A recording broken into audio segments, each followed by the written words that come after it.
That's right. We don't submit to terror.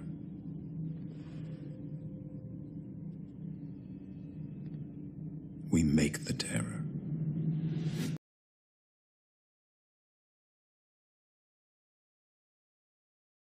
But it's not hard to imagine a government hiding, hoarding alien technology for 70 years at the expense of human life and the future of the planet. Driven not only by corporate greed, but a darker objective. The takeover of America. And then the world itself, by any means necessary, however violent, or cruel, or efficient. By severe drought, brought on by weather wars, conducted secretly using aerial contaminants and high-altitude electromagnetic waves, in a state of perpetual war, to create problem, reaction, solution scenarios to distract, enrage, and enslave American citizens at home, with tools like the Patriot Act and the National Defense Authorization Act, which abridge the Constitution in the name of national security. The militarization of police forces in cities across the U.S., the building of prison camps by the Federal Emergency Management Agency with no stated purpose, the corporate takeover of food and agriculture, pharmaceuticals and healthcare, even the military in clandestine agendas to fatten, dull, sicken, and control a populace already consumed by consumerism. And I encourage you all to go shopping more. A government that taps your phone, collects your data, and monitors your whereabouts with impunity. A government preparing to use that data against you when it strikes. And the final takeover begins. The takeover of America. By a well-oiled and well-armed multinational group of elites that will cull, kill, and subjugate. Happening as we sit here. It's happening all around us. The other shoe waiting to drop. It'll probably start on a Friday. The banks will announce a security action necessitating their computers to go offline all weekend.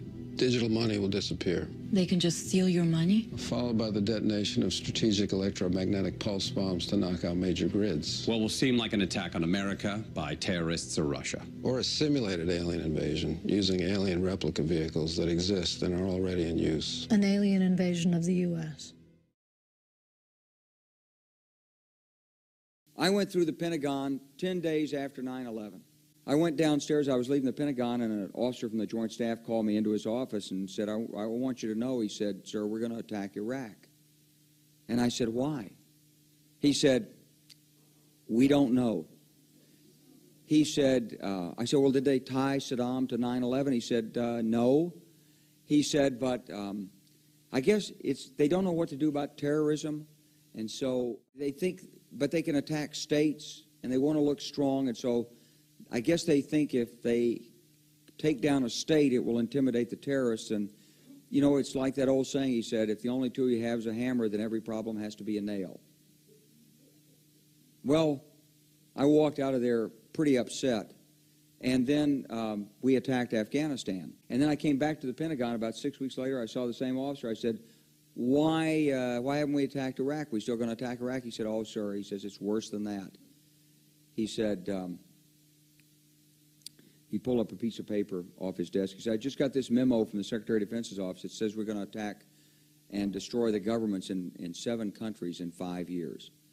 We're going to start with Iraq, and then we're going to move to Syria, Lebanon, Libya, Somalia, Sudan, and Iran. I said, 7 countries in 5 years. I said, is that a classified memo? He said, yes, sir. I said, well, don't show it to me. He was about to show it to me. He said, because I want to talk about it. And I sat on this information for a long time, for about 6 or 8 months. I was so stunned by this, I couldn't begin to talk about it. And I couldn't believe it would really be true. But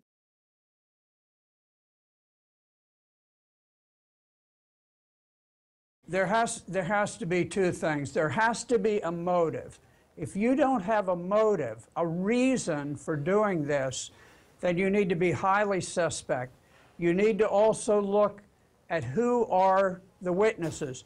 The witnesses in this case are all terrorists, and all of them know either they tricked the Trump administration into changing its position, or they are going to lose the war. You mentioned briefly the white helmets, the videos from Idlib now circulating online, and quite a lot of people have commented on the fact that these aid workers, however you want to refer to the medical workers, don't seem to be wearing any kind of protective equipment for dealing with what we're told were hazardous materials. I just wondered what your take is on that. Well, we know that if you touch a droplet of sarin gas, that immediately you lose your bowel movements, you begin having trouble breathing. These people obviously are not concerned about that. They are masters at staging deceptive operations. They've done it before, and they will do it whenever it will benefit their cause. Again, what would be the motive of Syria attacking a group of women and children? What's the purpose? I defy any of the mainstream media to give me a reason why President Assad would launch a sarin gas attack against the terrorist whom he's defeating everywhere on the battlefield. You want motive. I particularly want facts, regardless of how it turns out. We need facts, evidence. Nikki Haley's showing people photographs. Why is she doing that instead of giving us proof, evidence? There must be there must be testimonials, if nothing else, from survivors. Well, you know, this is to cause people to react emotionally. You need to react rationally. I've been involved in many criminal trials. I will tell you, I could show you tons of terrible photographs. What does that mean? It means something bad happened. The question is not whether something bad happened. The question is who did it and why. No one can give me a reason why Syria would use poison gas. I defy anyone in the media to give me one good, sound reason why Syria would do this.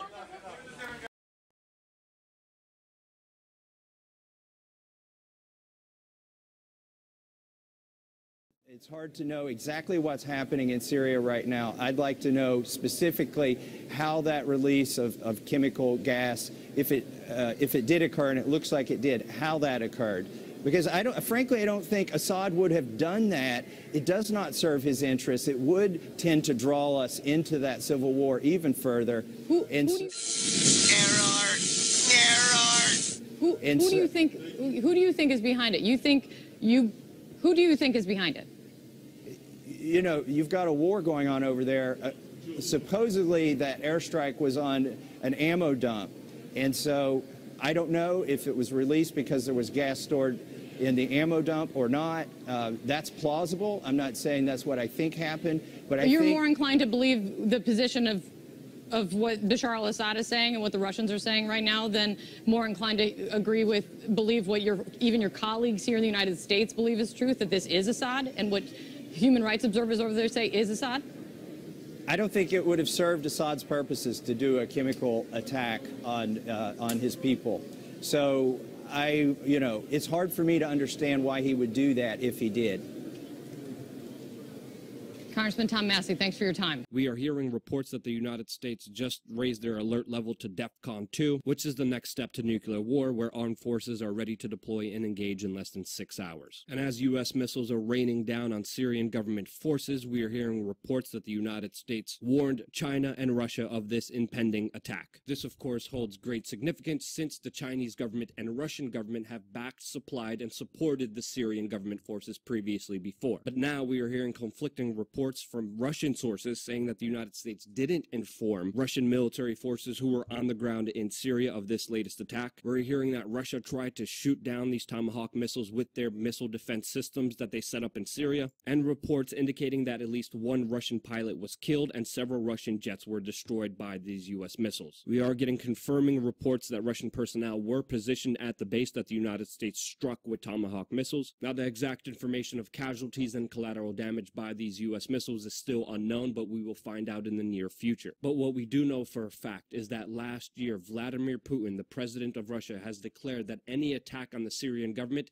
is an attack on Russia. Russia did their best to prevent this attack, threatening Donald Trump with negative consequences if he decided to strike Syria, and he has done so. And we are waiting on the reply from the Russian government to see the obvious escalation of this global conflict. The United States is not backing down, as Secretary of State Tillerson has said that it was Russia's fault and responsibility for the United States actions. And as a similar event unfolded just a few weeks ago when the Israeli government came in and bombed pro-government Syrian forces, the Syrian government struck back and shot down Israeli warplanes, leading Russia to intervene and make a very clear statement telling Israel to back down or face a wider conflict with the Russian government. The Israelis have backed down after Russia issued its statement, but now today's latest actions again make the current situation in Syria and the potential for a global conflict more disastrous than it has ever been before.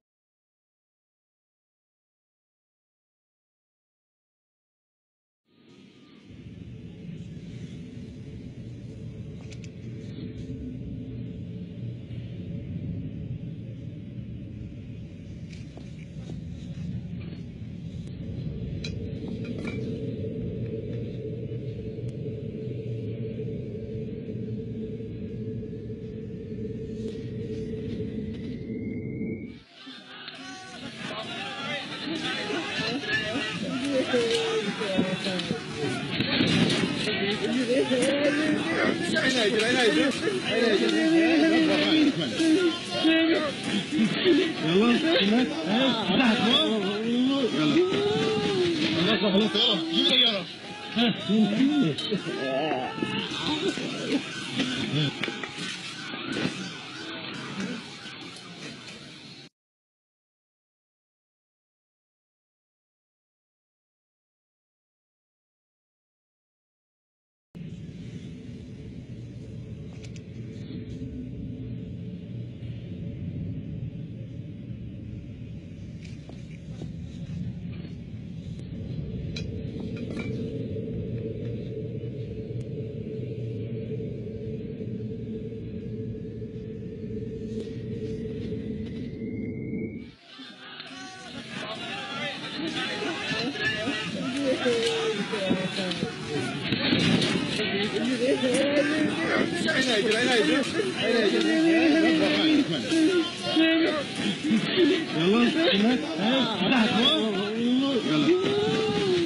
خلاص يلا